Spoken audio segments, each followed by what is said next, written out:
Hi hello ಎಲ್ಲರಿಗೂ ನಮಸ್ಕಾರ. ಇವತ್ತು ನೋಡ್ರಿ ಡಾಬಾ ಸ್ಟೈಲ್ ಎಗ್ ಕರಿ ಮಾಡೋದನ್ನು ತೋರಿಸಿದ್ದೀನಿ. ಅದ್ರ ಜೊತೆ ಚಪಾತಿ ಮಾಡಿದ್ದೆ ರೀ. ಈ ಚಪಾತಿ ಜೊತೆ ಮಸ್ತ್ ಕಾಂಬಿನೇಷನ್ ಆಗಿರುತ್ತೆ ಈ dhaba style green egg curry. ಇದು ಹೆಂಗೆ ಮಾಡಿದೆ ಅಂಥೇಳಿ ನೋಡ್ಕೊಳ್ಳೋಕ್ಕಿಂತ ಮುಂಚೆ ನನ್ನ ಚಾನಲ್ನ ಯಾರಾದರೂ ಸಬ್ಸ್ಕ್ರೈಬ್ ಮಾಡಿಲ್ಲ ಅಂದ್ರೆ ಪ್ಲೀಸ್ ಸಬ್ಸ್ಕ್ರೈಬ್ ಮಾಡಿರಿ. ಈ ವಿಡಿಯೋ ಏನಾದರೂ ಇಷ್ಟವಾದ್ರೆ ಪ್ಲೀಸ್ ಒಂದು ಲೈಕ್ ಕೊಡೋದನ್ನು ಮರೆಯೋಕ್ಕೆ ಹೋಗ್ಬೇಡ್ರಿ. ನಿಮ್ಮ ಫ್ಯಾಮ್ಲಿ ಫ್ರೆಂಡ್ಸಿಗೆಲ್ಲ ಶೇರ್ ಮಾಡಿರಿ.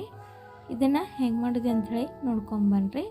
ಮೊದಲಿಗೆ ನೋಡಿರಿ, ಎಗ್ಗನ್ನು ಹೊಡಿಬಾರ್ದಂತಂದ್ರೆ, ಎಗ್ ಕುದಿಯುವಾಗ ಹೊಡಿಬಾರ್ದಂತಂದ್ರೆ ಒಂದು ಕುದಿಯೋ ನೀರಿಗೆ ಒಂದು ಸ್ವಲ್ಪ ಉಪ್ಪು ಹಾಕಿ ಅದು ಕುದಿ ಬಂದಮೇಲೆ ಎಗ್ ಹಾಕಿದ್ವಿ ಅಂದ್ರೆ ಎಗ್ ಹೊಡೆಯಂಗಿಲ್ಲ ಕುದಿಯೋ ಮುಂದಾಗ.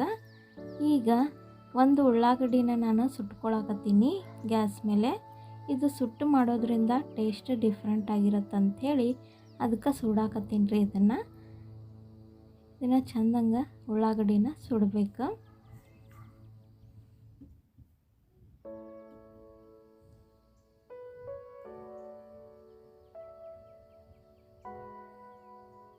ಈ ಥರ ಒಲೆದು ಏನಿದಿತ್ತಂದ್ರೆ ಒಲೆ ಒಳಗೆ ಒಗ್ಗಿರಿ. ಒಲೆ ಇರಲಿಲ್ಲ ಅಂತಂದ್ರೆ ಈ ಥರ ಗ್ಯಾಸ್ ಮೇಲೆ ಒಂದು ಪ್ಲೇಟ್ ಇಟ್ಟು ಈ ಥರ ಸುಟ್ಕೋಬೋದು. ಈ ಥರ ಸುಡೋದ್ರಿಂದ ಟೇಸ್ಟ್ ಸೂಪರಾಗಿರುತ್ತೆ. ಈ ಡಾಬಾ ಸ್ಟೈಲ್ ಟೇಸ್ಟ್ ಕೊಡುತ್ತೆ. ಈಗ ಇದನ್ನು ಸುಟ್ಕೊಂಡಾದ್ಮೇಲೆ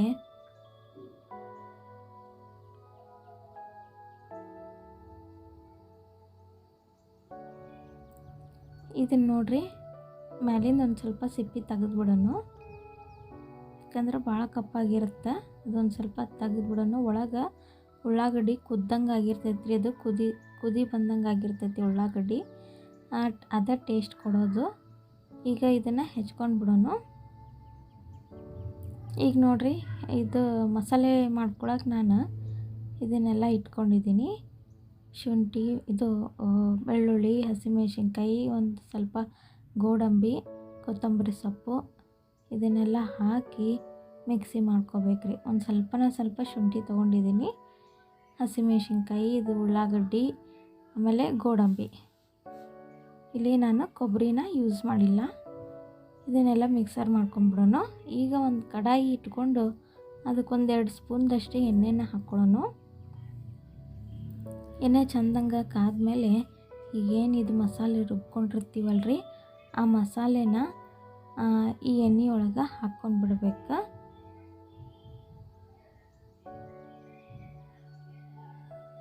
ಗ್ಯಾಸ್ ಫ್ಲೋ ಫುಲ್ ಸಣ್ಣನೇ ಇಡ್ರಿ. ಈಗ ಎಣ್ಣೆ ಚೆಂದಂಗೆ ಕಾದ್ಮೇಲೆ ಇದನ್ನು ಮಸಾಲೆನ ಹಾಕಿ ಚೆಂದಂಗೆ ಕಲಿಸ್ಕೊಂಬಿಡೋಣ.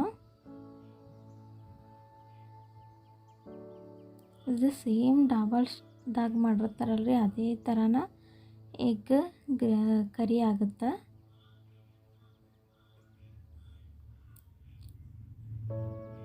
ಇದು ಚೆಂದಂಗೆ ಫ್ರೈ ಆದಮೇಲೆ ಇದಕ್ಕೆ ಮಸಾಲ ಪೌಡ್ರ್ಗಳನ್ನು ಹಾಕ್ಕೊಂಡು ಬನ್ನಿರಿ. ಈಗ ಮೊದಲಿಗೆ 1 ಸ್ಪೂನು ಅರಿಶಿಣದ ಪುಡಿ,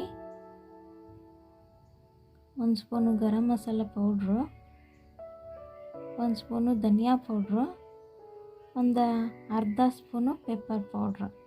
ಇಷ್ಟನ್ನು ನಾನು ತೊಗೊಂಡಿದ್ದೀನಿ. ನೀವು ಬೇಕಂತಂದರೆ ಎಗ್ ಮಸಾಲ ಅಂತ ಸಿಗುತ್ತೆ ರೀ, ಆ ಎಗ್ ಮಸಾಲನೂ ಇದ್ರೊಳಗೆ ಹಾಕ್ಕೋಬೋದು. ಈಗೆಲ್ಲ ಹಾಕಿ ಚೆಂದಂಗೆ ಒಂದು ಸರಿ ಕಲಿಸ್ಕೊಂಡ್ಬಿಡೋಣ. ಇದು ಗೋಡಂಬಿ ಹಾಕಿರ್ತೀವಿ ನೋಡ್ರಿ, ಅದಕ್ಕೆ ಒಂದು ಸ್ವಲ್ಪ ಗಟ್ಟಿಯಾಗಿ ಬರುತ್ತೆ. ಇದ್ರಾಗ ಒಂದು ಸೀಕ್ರೆಟ್ ಹಾಕ್ಕೋಬೇಕು. ಆ ಸೀಕ್ರೆಟ್ ಯಾವುದಂತಂದ್ರೆ ಮೊಸರು. ಆ ಮೊಸರು ಹಾಕ್ಕೊಳ್ಳೋದ್ರಿಂದ ಟೇಸ್ಟು ಸೂಪರಾಗಿರುತ್ತೆ. ಮತ್ತು ಇದು ಟೊಮೆಟೊ ಹಾಕ್ಕೋಬಾರ್ದ್ರಿ. ಕರಿಗೆ ಮೊಸರನ್ನು ಹಾಕಿ ಸಣ್ಣ ಉರಿಯೊಳಗೆ ಇಟ್ಕೊಂಡು ಮೊಸರನ್ನು ಹಾಕಿದ್ವಿ ಅಂದ್ರೆ ಮೊಸರು ಒಡೆಯಂಗಿಲ್ಲ. ಸಣ್ಣ ಗ್ಯಾಸ್ ಫ್ಲೋ ಫುಲ್ ಸಣ್ಣನೇ ಇಟ್ಟು ಮೊಸರನ್ನು ಹಾಕಿ ಒಂದು ಕೈ ಬಿಡಲಾರ್ದೇ ಹಾಗೆ ತಿರುಗಿಸ್ಕೊಂಡು ಬಿಡಬೇಕು. ಆವಾಗ ಮೊಸರು ಒಡೆಯಂಗಿಲ್ಲ. ಇದನ್ನು ಟೊಮೆಟೊ ಹಾಕ್ಕೊಂಡಿಲ್ಲ, ಇಲ್ಲಿ ನಾನು ಮೊಸರನ್ನು ಹಾಕ್ಕೊಂಡಿದ್ದೀನಿ 1 ಬಟ್ಲು. ಆಮೇಲೆ ರುಚಿಗೆ ತಕ್ಕಷ್ಟು ಉಪ್ಪನ್ನು ಹಾಕಿ ಚೆಂದಂಗೆ ಕಲಿಸ್ಕೊಂಡ್ಬಿಡೋಣ. ಮೊಸರು ಹಾಕ್ಕೊಳ್ಳೋ ಮುಂದಾಗ ನೋಡಿರಿ, ಗ್ಯಾಸ್ ಫ್ಲೋ ಫುಲ್ ಸಣ್ಣನೇ ಇರಬೇಕು. ಈಗ ಒಂದು ಸ್ವಲ್ಪ ನೀರು ಹಾಕ್ಕೊಳ್ಳೋಣ. ನಿಮ್ಗೆ ಯಾವ ಹದಕ್ಕೆ ಬೇಕು ನೋಡಿರಿ ಅದಷ್ಟನ್ನು ನೀರನ್ನು ಹಾಕ್ಕೊಡ್ರಿ. ಇಲ್ಲಿ ನಾನು ಒಂದು ಸ್ವಲ್ಪ ಗಟ್ಟಿಯಾಗಿ ಮಾಡ್ಕೊಳಕತ್ತೀನಿ. ಇದನ್ನು ಸಾರು ಥರ ಬೇಕಂತಂದ್ರೆ ಜಾಸ್ತಿ ನೀರು ಹಾಕ್ಕೊಡ್ರಿ. ಇಲ್ಲಿ ನಾನು ಸ್ವಲ್ಪ ಗಟ್ಟಿಯಾಗಿ ಗ್ರೇವಿ ಥರ ಮಾಡ್ಕೊಳಕತ್ತೀನಿ, ಕರಿ ಥರ. ಈಗ ನೋಡಿರಿ ಚೆಂದಾಗ ಒಂದು ಕುದಿ ಬರಲಿ ಮುಚ್ಚಿ ಇಟ್ಬಿಡೋಣ ಒಂದು 5 ನಿಮಿಷ. ಈಗ ಎಗ್ ಕುದಿಸ್ಕೊಂಡಿರ್ತೀವಲ್ರಿ, ಈ ಥರ 4 ಭಾಗಗಳನ್ನು ಮಾಡಿಕೊಂಡ್ರೆ ಅದರೊಳಗೆ ಮಸಾಲೆ ಎಲ್ಲ ಹೋಗಿ ಎಗ್ ತಿನ್ನೋ ಬಂದಾಗ ಟೇಸ್ಟಾಗಿ ಬರುತ್ತಂಥೇಳಿ ಎಗ್ಗನ್ನು ಈ ಥರ 4 ಭಾಗನ ಮಾಡ್ಕೊಂಡಿದ್ದೀನಿ. ಈಗ ಚೆಂದಂಗೆ ಒಂದು ಕುದಿ ಬಂದೈತಿ. ಈಗ ಎಗ್ಗಳನ್ನು ಇದ್ರೊಳಗೆ ಹಾಕ್ಕೊಂಡ್ಬಿಡೋಣ ಒಂದೊಂದಾಗಿ. ಈ ಗೋಡಂಬಿ ಹಾಕ್ಕೊಂಡಿರ್ತೀವಲ್ರಿ ಅದಕ್ಕೆ ತಿಕ್ಕಾಗಿ ಬರುತ್ತೆ ಇದು ಮಸಾಲೆ. ನೋಡಿಕೊಂಡು ನೀರನ್ನು ಹಾಕ್ಕೊಡ್ರಿ. ಈಗ ಒಂದು ಸರಿ ಚೆಂದಂಗೆ ಕುದಿಸಿ ಕಸ್ತೂರಿ ಮೇಥಿನ ಕೈಯೊಳಗೆ ಉಜ್ಜಿ ಹಾಕ್ಕೊಂಡ್ರೆ ಅದ್ರ ಘಮ ಬಿಟ್ಕೊಳತ್ತಂಥೇಳಿ ಸ್ವಲ್ಪ ಕೈಯಿಂದ ಉಜ್ಜಿ ಲಾಸ್ಟಿಗೆ ಕಸ್ತೂರಿ ಮೇಥಿನ ಹಾಕ್ಕೋಬೇಕು. ಆವಾಗಲೇ ಡಾಬಾ ಸ್ಟೈಲ್ ಕರಿ ಟೇಸ್ಟ್ ಬರುತ್ತೆ. ಈಗ ನೋಡಿರಿ ಎಗ್ ಗ್ರೀನ್ ಕರಿ ರೆಡಿ ಆಯಿತು. ಇದನ್ನು ಚಪಾತಿ ಜೊತೆ, ನಾನ್ ಜೊತೆ, ಬಟ್ರ್ ಕುಲ್ಚಾದ ಜೊತೆ, ಬಿರಿಯಾನಿ ಜೊತೆ ಯಾವುದ್ರ ಜೊತೆ ಆದರೂ ತಿನ್ಕೋಬೋದು. ಈ ವಿಡಿಯೋ ಏನಾದರೂ ಇಷ್ಟವಾದ್ರೆ ಪ್ಲೀಸ್ ಒಂದು ಲೈಕ್ ಕೊಡೋದನ್ನು ಮರೆಯೋಕ್ಕೆ ಹೋಗಬೇಡ್ರಿ.